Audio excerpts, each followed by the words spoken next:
Hey everyone, welcome back. I'm host Name. Today we've got a big set of stories. Huawei just laid out a multi-year Ascend AI chip roadmap and a new supernode platform. Texas awarded Samsung a record $250 million grant for a major new fab, and more developments shaping the global chip and AI landscape. Stick around. We'll break down what this means for hardware, geopolitics, and the cloud. Let's jump in. Big news from Huawei Connect in Shanghai. Huawei publicly revealed a multi-year roadmap for its Ascend AI chips, Ascend 950 in 2026, Ascend 960 in 2027, and Ascend 970 in 2028, and introduced Atlas 950-960 platforms built around a supernode interconnect that can scale to thousands of chips. Huawei says parts of the stack, including domestic high-bandwidth memory, aim to cut foreign supplier dependence. They even compared some benchmarks to a leading competitor. If Huawei delivers, this could reshape AI hardware competition, especially inside China, and escalate supply chain and geopolitical tensions. In Austin area news, Texas approved a record $250 million grant for Samsung's Taylor, Texas chip fab, part of Samsung's roughly $37 billion regional investment. The Taylor site will host 2 logic fabs and an R&D center, and Samsung reportedly has a major foundry deal to make a next-general AI chip for a top EV company at the site.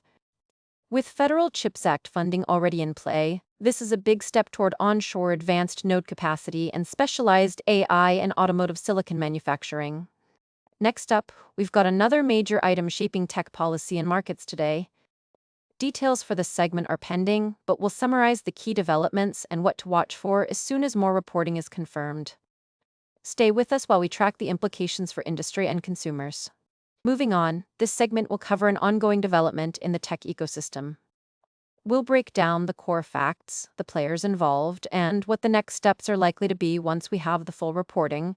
You'll get the plain language implications and what to watch. Our fifth segment flags a developing story affecting the tech and business landscape.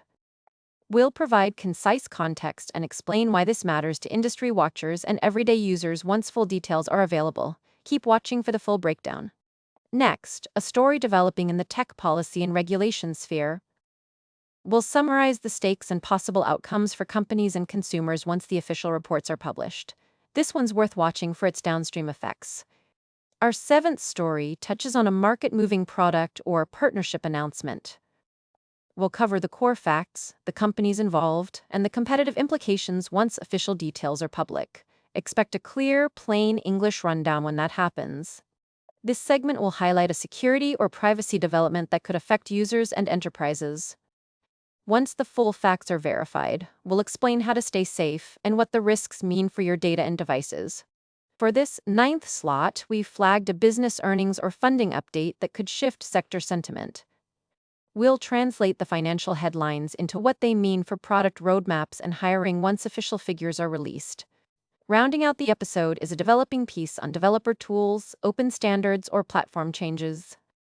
These often have outsized effects on innovation. We'll cover the practical takeaways for builders and product teams as soon as reporting is final. That's the roundup for today. If you found this useful, hit like, subscribe, and ring the bell so you don't miss updates. We'll keep tracking these stories as they develop.